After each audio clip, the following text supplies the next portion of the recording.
welcome to another episode of the Rhode Island Small Business Coalition's Small Business Forum. I'm your host, Dave Dadekian, a small business owner here in Rhode Island. I own Eat Drink Rhode Island. And with us today is Suzy Alba, an entrepreneur and also, someone who's been very much part of the small business community here in Rhode Island for many years. Also happens to be running for office this year, so we'll talk about that too. But I want to talk about small business first. So welcome, Suzy. How are you? I'm doing great. Thanks so much for having me. My pleasure. It's really great that we saw each other at one of our coalition networking events. Nice of you to come up and talk. So we wanted to have you on the forum and discuss what it is you've been up to. Why don't we start with a little bit of background? Why don't you tell our listeners and our viewers what it is that you've been doing to bring you here? Sure. Absolutely. Well, I'm a mom, which is important, and it's a small business all into itself. It is. It's a small business all in itself, but was a real driving force in the type of business that I started. But I am a mom, and I have a background in higher education, government, public service. So I love Rhode Island, and I've really, had the opportunity to dive into many different careers, right, over the course of the last 20, 25 years or so since I graduated from college. But I would say one of the most rewarding things that I've done recently, about 4.5 years ago, I started a small business, due in part to being a mom and understanding kind of the needs of parents today and what our kids need. And I had opened the business right during COVID, sort of the tail end. And also having served on the town council in Smithfield during the height of COVID, I worked very closely with businesses that both opened and closed and all the struggles that they had. So, it was really enlightening for me to open my own business during also a challenging time. So I do work full time for the state. I'm still involved in public service, but my small business, which is called Playtime Rhode Island, is keeping me quite busy these days. Fantastic. So please tell us about Playtime and where it is and all of that. Sure. It's located in Smithfield. It's actually in a great location. It sort of borders Smithfield and Lincoln and North Providence. And it's an indoor kids play place. And when I first envisioned what I wanted it to be like, it was to have a clean and safe and affordable place for local kids to play. Yep. There were some of these simple indoor play places popping up in Massachusetts, just over the border in Seekonk. And I would drive my son on the weekends from Smithfield to go play there. And I thought to myself, wow, we really ought to have something like this here in Rhode Island. There was one similar business that is in Cranston that had opened before I did. And then I was the second of this type to open in Rhode Island. And now they're popping up everywhere, which I think is fantastic. Parents want things to be convenient and close. And I think it's great that these types of businesses are popping up all over the state. But we're kind of more than just a kids play place. It did become more than I had hoped for. We see a lot of kids that come into our space with sensory issues or developmental delays. And I really work to design the space to really cater to the children that do have needs like that. So oftentimes parents will say, I've brought our kids to play in your space before they head off to preschool, right? To really understand what it's like to socialize with other kids. And so that's really rewarding to me. It's also built a community of caretakers and parents and nannies. We have a lot of nannies that bring kids throughout the day, but we have grandparents, right, that are watching their kids, during these challenging times for parents like me. And so when I am able to be there, when these communities kind of form while the kids are playing, it's really nice to see that. I think at a time where, again, post-COVID, we struggle with communication issues and community. And so my space has really built that community. I'd say we get most families and children from Northern Rhode Island, but I have had, people come from nearby Massachusetts, Providence, Central Falls, so it's been really great. Yeah, no, it's a very, part of the community type environment that you create. And that's wonderful. Obviously, it's a neighborhood business, and that's what so many small businesses are. You find places in your region that, really help you. And then I know as a parent, of much older children now, we graduate out of these types of places eventually. But then we tell our friends who have new children, hey, this is where I took my kids, and it, goes from there. That's fantastic. Yeah. Yeah, and we also host birthday parties. So, that was always, as a mom, where am I going to have my son's Yeah, party? He right. was born in January, right? So, we do offer birthday parties and also special events, and that's been really fun. And I like to say, I actually didn't really have a creative bone in my body. I wasn't one of those moms who baked cookies and made, the different things for holidays for my kids' class. But when I opened Playtime, my kind of creative side came alive. But we do Nice. host these special events that we do on weekends. Families are always looking to do things with kids, especially during the winter. What are we going to Yeah. do when we wake up today on a really cold day? So I host princess tea parties and character visits and arts and crafts and all of those things, and I try to make it very affordable. So we also do those things on weekends, and also host birthday parties. And more recently, I've been welcoming into the space moms groups and people who teach music classes and tutoring. Oh, Yeah, and really trying to figure out how to use my space in the off hours to offer that to the community. So it's been really wonderful, and I'm really excited and proud to be a small business owner.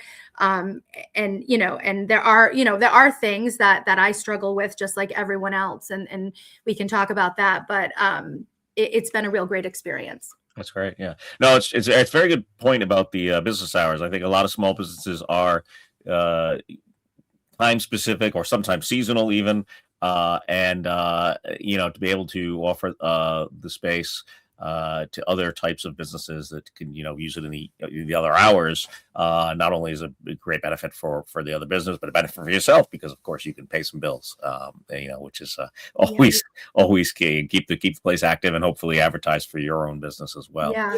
About And how many oh, go go ahead. ahead. Sorry. No, no. No, and you said pay some bills. I would say, what I've realized, David, is, and again, having served in municipal government and helped, businesses open and saw them open, but also saw them close. It is hard though, and I don't do this full time. And I recognize that many businesses in our state, this is, they open a business, this is their bread and butter and how they support their families. For me, this was a passion project, but every time sort of even my business gets ahead, right? And I think of creative ways to make revenue. It's the rising cost of heating and Yeah. cooling and electric and insurance and my payroll. I just have 2 employees on staff, but my largest expense is payroll. And so, it is hard, I think, in this environment. To be a really successful business, and I did this on my own, and I recognize that many folks, have to take out loans and things, but it does, it took almost 5 years to sort of break even for me to break Sure. even and pay myself back. So, I understand now, why there are so many obstacles, I think, for businesses to succeed. And also you need the right product, right? I think for me, there's children, like you said, their moms who are coming or pregnant again. And we have so many kids in our community. So it's a great, a great model. But it does come with its challenges for Of sure. course, yeah. Well, Yeah. you mentioned insurance. I'm sure there's a lot of insurance overhead for a place like that. It's not a daycare, but similar. I'm sure there are similar challenges there with the insurance. So 2 full-time employees. That's great. That's wonderful. It's always nice to see how small businesses support our local community with that. I do think people forget that sometimes. That really the key driver, the key employer of people in the state, when you put it all together, are small businesses. And so, with that in mind, you've also served on the governor's workforce board. Are you still on the board? I'm sorry, I I'm forgot. not. So I actually was appointed by former Governor Gina Raimondo, and I served for 4 years. And that was such an amazing experience. It was, unbelievable. I learned so much about, the needs of our employers and our employees in the state. Yeah, We talked about apprenticeship programs and the trades and all of those things. So I really got a sense of the gaps, right? So often people talk about unemployment, but there's also underemployment, right? So we're yeah, not preparing. And my background was in higher ed, so it's preparing college graduates or high school graduates, right, for what not only is going to benefit them and their families, but what does our community need? What does the workforce need? Where are those gaps? So it was a really rewarding experience. I learned a great deal, and I know even more has changed since I served during that time. Yeah. that's wonderful. Yep. And so, yeah, you a RIC graduate, right? I am very proud Rhode Island College graduate, and Yeah. I also worked at Rhode Island College for nearly a decade as their director of alumni advancement and engagement. And Rick's a special place. We have, almost 80,000 alums, 80% of which live and work in Rhode Island. So Rhode Island College is Rhode Island's college. And I still stay connected to the college in a variety of ways. I am an adjunct instructor in the communication department, and I'm working on a project with Rhode Island College now with their students. So near and dear to my heart. Wonderful. Oh, I didn't. Not to get too much of a tangent. My oldest visited a couple times now. So Saturday was Accepted Students Day, so she was there. Oh, great. Yeah, it's a beautiful campus. I mean, talk about, it's Rhode Island's college, right? Rhode Island taxpayers are responsible for the many beautiful buildings and advancements that have been made at Rick. But I mean, a lot of great new programs like cybersecurity and, of course, the nursing program. And we, is one of the top in the regions. And we produce many good teachers out of Rhode Island College. And public education is so important. That's probably my other passion. I'm not a school teacher myself, but public education is near and dear to my heart, and playtime also in some way. My business fulfillment. Right, I was going to say that could be a pathway. Coming out of or thinking about being an educator may want to work there and see what it's like. Yeah. Yep. Absolutely, good pathway. Yeah, and cybersecurity. It's been interesting. We're speaking with we have spoken with Representative Langevin on this program as well, who former Representative Langevin, who heads up the cybersecurity program there at Rick. Yes. And it's a key part of the technology. Yeah, it's really fascinating to see. And like you said, it's our college. It's taxpayers' college, and it's great to see how it turns out. So many people into our workforce and into our small businesses. A lot of entrepreneurs come out of Rick. They do. You can't go anywhere without meeting a Rick grad. We joke about it all the time. They're in every classroom, every hospital, every corner of this state. But it's true. It's true. And we're so lucky. I mean, certainly to have other private and public higher education institutions. I think we have 13 in Rhode Island, but Rick is a special place. So you were, we'll talk a little bit about political work. You were a town councilor, council president in Smithfield for a while. What did you see there? Smithfield's a pretty good sized town. Lots of small businesses in Smithfield. I know many. Off the top of my head, I'm thinking of a bunch. What did you see there for small business and the challenges there, and other challenges as well? I think. Yeah, I think, to be honest, I think this was probably the most disappointing part, right, of being on the inside of municipal government, was we would have so many businesses open, right? And we would work with them when they came before the council to get all of their licenses and approvals done and work through some of those challenges that they had. And they would open, and, I would go to the ribbon cutting and try to myself, right, as a Smithfield resident, frequent those businesses and encourage my neighbors and colleagues to do the same.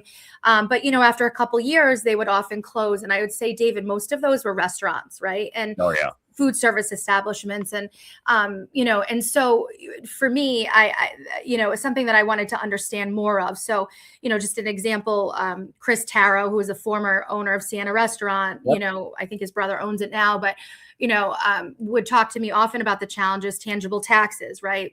Smithfield having one of the higher tangible taxes in the state. And, the Dave Donato, who owns The Last Resort, which is a concert and restaurant venue here in Smithfield. And, and he has a pool right outside and a, beautiful outdoor space as well. And some of the challenges that he has with insurance and, all of those things. And so, I don't think it's so much as Smithfield being friendly to our businesses, but it's sort of the, kind of statewide policies in place, or, the reality of some of these challenges. So I spent a lot of time with small business owners that I knew personally, just talking through some of those things. And we tried our best on the town level to support those businesses, but sometimes a lot of that was out of our control. Right. And I think now my desire to serve in the General Assembly, right, is to really think beyond municipal government and think sort of statewide. What are some of the policies we can work together, across the board to put in place, so we don't, we can support hospitality and food service more, because those are the businesses that I saw closing more frequently. Yeah, it's certainly one of the harder businesses to run. The profit margins are very slim, and we can go down that rabbit hole. I can talk about Yeah, that for days. That's my I'm world. But sure. yeah, I think Yeah. it's one of those that really could use some more help and assistance here. And we've got good folks there that are working on it. But that's great that you're going to run. So you're running for representative, General Yes. Assembly in Rhode Island. To talk about the district, which region? Sure. District 53. So it's a part of Smithfield and a part of Gloucester, Huh? which is right over the border of Smithfield. So, for me, when I served on the town council for 10 years, I was an at-large. We are all at-large, all Yeah, 5 seats. So I had the entire town, right, that I had to cover. So now this is a little bit different. It's not the entire town of Smithfield, and I have a chunk now of Gloucester, a neighboring community. But I have gotten to know Gloucester just over the years. My husband and I actually do belong to the Gloucester Country Club, and we try to really spend as much time as we can in that part of the state. And so I'm excited. I grew up in a big city in East Providence, so I've lived in Smithfield for more than 20 years, but it's a really beautiful town, and this area is just a gem. yeah. And the people, in the entire state are amazing, but there is something special about this area of the state, and I'm excited to take that next step in my public service for sure. Great. That's wonderful. All Yeah. right. So, do you have a primary challenge? Excuse me. Not that I know of yet. I Okay. don't believe so. I mean, we'll know in June when folks declare for Sure. office. I do have a general election Yeah. challenge. Okay. I'm running against an incumbent who Okay. I served on the town council with in the past. So, yeah. So I'm know how to run a campaign. I'm looking forward to meeting new people in Gloucester, and being able to really focus on, like I said, on some of those statewide issues that I'm going to be able to work on now. Yeah. Are there anything in particular you want to discuss here? Yeah, I think going back to being a mom, education is on the minds of a lot of parents, and I hear folks talk about how our public school system could be better. Of course, we can always be better, and so while I've been off of the town council and taking a break and being a mom, and I've also served on the PTO and the school improvement team, and so looking at RICAS scores. I mean, all of those things that strengthen our schools. But I think public education is definitely on people's minds. We want to see all of our kids succeed, regardless of where they live in the state. Right. And I think there are things that need to be worked through for sure. And it is. Sometimes people decide to send their kids to charter schools or private schools, and so school choice is on the minds of individuals. So that, and also just tackling the affordability, right, cost of living. I mean, everybody I talk to is feeling the effects of the economy. I mean, everybody. I have one child, but I have friends who have 2, 3, 4 kids, and we have jobs, right? And we have homes. But it's very challenging. So I'd say education, tackling affordability and cost of living, but I would be remiss if I didn't say housing has always been near and dear to my heart, or the lack of affordable housing. From my college days, it's an early issue that I worked on, housing policy. I was the youngest board chair for the East Bay Coalition for the Homeless, and worked with women and children on permanent supportive housing. And so I really understood some of those challenges when I was in college. And unfortunately, David, 20 years later, since I've graduated from college, those issues are still here today. Right. And even in a town like Smithfield, it's not affordable to live in for folks who graduate from the high school to come back here. And so that's happening in every community. And that's something that I'd like to really work on as well. Yeah, certainly housing is an issue that we've discussed on this program before in relation to workforce, finding employees. A lot of employees, it's hard to find sometimes because they don't have housing, so they don't come here. Right. And then, of course, utilities has been a number one issue for a lot of small businesses. And affordability in that way over the last, especially over this last winter. Hopefully, we're coming out of it, and we'll see better prices, but still, it's been a challenge for a lot of small businesses. Yeah. And I think, should I when I'm elected to the General Assembly. Now I'm a small business owner. That was not the case when I had served on the town council. So I certainly want to be a champion for small and large businesses. I think we have a number of legislators who are already working on many of those issues, and organizations like the Small Business Coalition.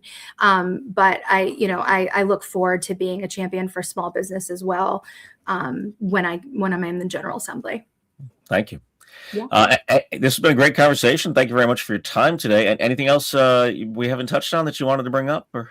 No, I just encourage anyone listening, parents, to plug for Playtime in Smithfield, to try out my indoor play place, but also all of them across the state. They're really, we're really fortunate. I joke with, folks my age and my generation, we didn't have these things when we grew up. There was like one Chuck E. Cheese, right? Something like that. So no, and again, I want to end with saying we live in an amazing state with amazing people. We're a small state, but there is a lot for us to do and a lot for us to work together on. So I'm really excited about the opportunities ahead.